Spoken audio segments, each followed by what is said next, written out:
By the time the drone's shadow swept across my rooftop, I already knew something was off. My security monitor flashed red.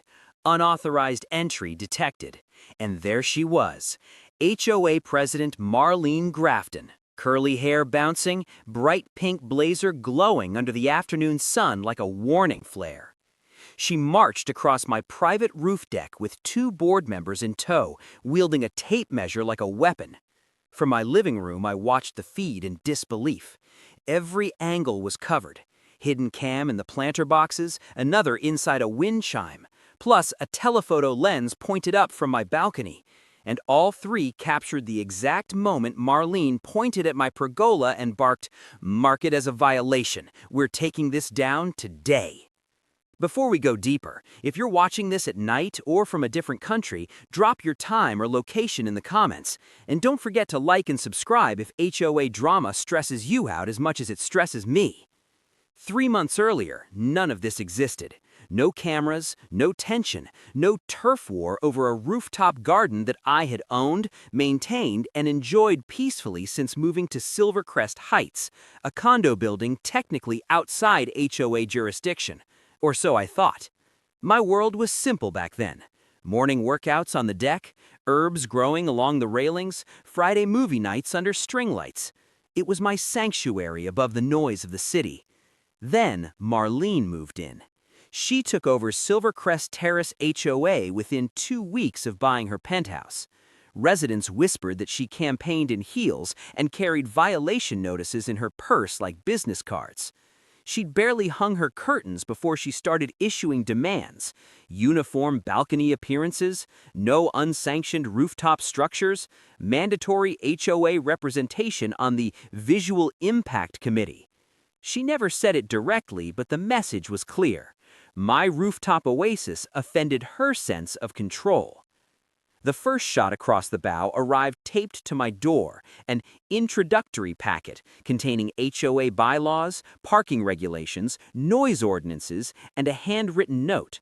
Your deck is now part of the greater visual community. Expect inspection soon. I emailed her politely. Hi Marlene, my roof deck is legally part of my private unit, not HOA property. Her reply was instant. If visible from HOA zones, it affects HOA standards. Compliance isn't optional. And just like that, the harassment campaign ignited. Suddenly, neighbors were stepping out onto their balconies to photograph my deck. Someone slid anonymous notes under my door. Too many plants, shade structure exceeds height guidelines, your lights disrupt the skyline. One board member even started flying a drone slow and low over my deck, so low it rustled my basil. Then came the escalation disguised as bureaucracy. A rooftop structure height audit, a reflectivity inspection, a wind hazard assessment request. All fabricated, all designed to force me to submit. But the real problem wasn't my deck. It was the fact that I had won the unit she wanted at auction 6 months earlier. She'd lost by $12,000, and she'd been trying to reclaim it through intimidation ever since.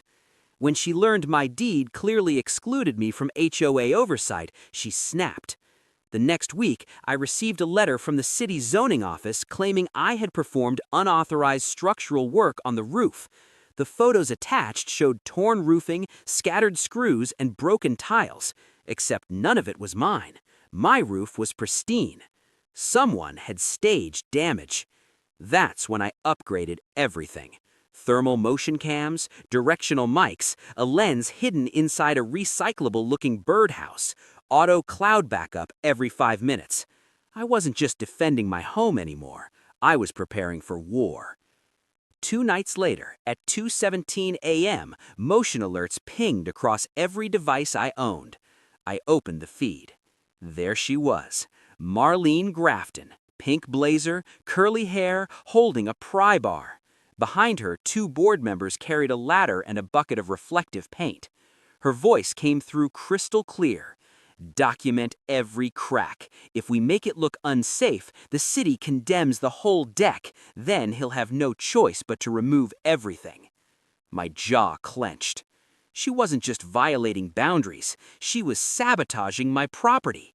I dialed the city's after-hours enforcement line. 10 minutes later, a patrol unit was en route. Marlene kept working, completely unaware she was being recorded in 4K from 8 angles. This wasn't an HOA dispute anymore. This was a full-blown criminal act. By the time the city enforcement officers reached the top of the fire escape, HOA President Marlene Grafton was mid-sabotage. Her curly hair frizzed from sweat, and her iconic pink blazer streaked with reflective paint. She froze the second the flashlight beam cut across the rooftop. One of her board members dropped the ladder with a metallic slam that echoed across Silvercrest Heights. "Step away from the private property," the officer commanded. Marlene tried to smile, a wobbling, doomed smile. We're conducting safety maintenance for the community. Routine inspection." The officer raised an eyebrow. "At 2 in the morning? With a pry bar and a can of industrial paint?" Behind the AC unit, my hidden microphone picked up everything. The tremble in her voice, the muttered curses, the frantic whispering among her board. I watched live from my couch, fingers steepled under my chin. My cameras captured the entire scene from 5 angles. The broken tiles she staged, the reflective paint she'd splashed, the pry bar still in her hand. Marlene swallowed. "This deck is in violation of HOA structural standards. We are authorized." "Ma'am," the officer said slowly, "this deck isn't HOA property." Her face went pale. For months she'd weaponized her authority, but in this moment, standing under the harsh glow of city enforcement lights, she looked more like a child caught scribbling on walls with a stolen marker. The officers separated everyone and started collecting statements. One board member cracked immediately. "She told us the city approved this," he blurted. "Said if the deck was condemned, the owner would be forced to remove everything. She said it was the only way." Another nodded rapidly. "She said the HOA could seize the rooftop rights. We didn't want to. She pressured us." Marlene's jaw clenched. "You cowards," she hissed. The officers turned to her. "Is this true?" She opened her mouth, but nothing came out. I pressed a button, and the screen displayed the audio feed from 10 minutes earlier. Marlene's voice projected across my living room and across the officers' radios, thanks to a direct stream upload. "If we make it look unsafe, the city condemns the whole deck. Then he'll have no choice but to remove everything." One officer stared directly at her. So this wasn't maintenance, it was sabotage. Marlene's pink blazer suddenly seemed 2 sizes too small. The power dynamic flipped. The woman who bullied residents with fines for crooked doormats was now trembling on someone else's property, caught red-handed. Within minutes, the officers documented the scene. Photos, measurements, tool confiscation. They collected fragments of broken tiles she'd intentionally cracked, swabs of reflective paint, even measurements from the pry bar marks. Her reign was collapsing under the weight of evidence. "Ma'am," the officer finally said, "you're being cited for trespassing, property damage, and unlawful interference with a private dwelling. Additional charges may follow pending the investigation." Her knees buckled. No, this isn't happening. I'm the HOA president." "That's not a legal shield," the officer replied calmly. The board members were escorted off the roof like chastised children. Marlene stood motionless as they walked past, betrayal etched across her face. Her own allies were abandoning her. By sunrise, the building buzzed with whispers. Residents peered from their balconies as officers continued documenting the rooftop. Some filmed openly. Others just stared, mouths slightly open. The same people who once received her violation threats were now watching the queen of the pink blazer being dethroned in real time. Later that morning, a city structural engineer examined my deck. "This is pristine," he said. "Someone staged all this, and badly."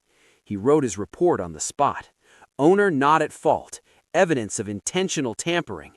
Recommend legal action." Perfect. I forwarded everything to my attorney. The footage, the audio recordings, the timestamps, the witness statements, the officer citations, the HOA involvement. His reply was short. This will be the easiest lawsuit of my career. 3 months later, the courtroom was packed. Residents filled the benches. Even former board members attended, hoping to distance themselves from Marlene's imploding legacy. When my footage played on the giant courtroom screen, Marlene creeping across my deck, holding the pry bar like a cartoon villain, muttering, "He'll have no choice," the entire room gasped. The prosecutor paused the video. "Is this community maintenance, Miss Grafton?" Her curly hair, unbrushed and lifeless that day, shook slightly as she whispered, "No." The judge didn't hold back. Trespass, property damage, abuse of authority, harassment, coordinated misconduct under color of HOA authority. The ruling hit like a hammer. Marlene and the HOA board were ordered to pay 6 figures in damages and legal fees. A permanent injunction barred the HOA from stepping on my deck or interfering with my property ever again. City inspectors recommended criminal charges. Finally, the judge delivered the final blow. Marlene Grafton is hereby removed from HOA leadership and prohibited from serving on any HOA or community board in this county indefinitely. The pink blazer might as well have been a funeral shroud. Back home, I stood on my restored rooftop oasis, lights twinkling, herbs swaying, the city skyline glowing like embers. Peace at last. I lifted a mug of coffee and whispered into the quiet morning air. And that's why you always document everything.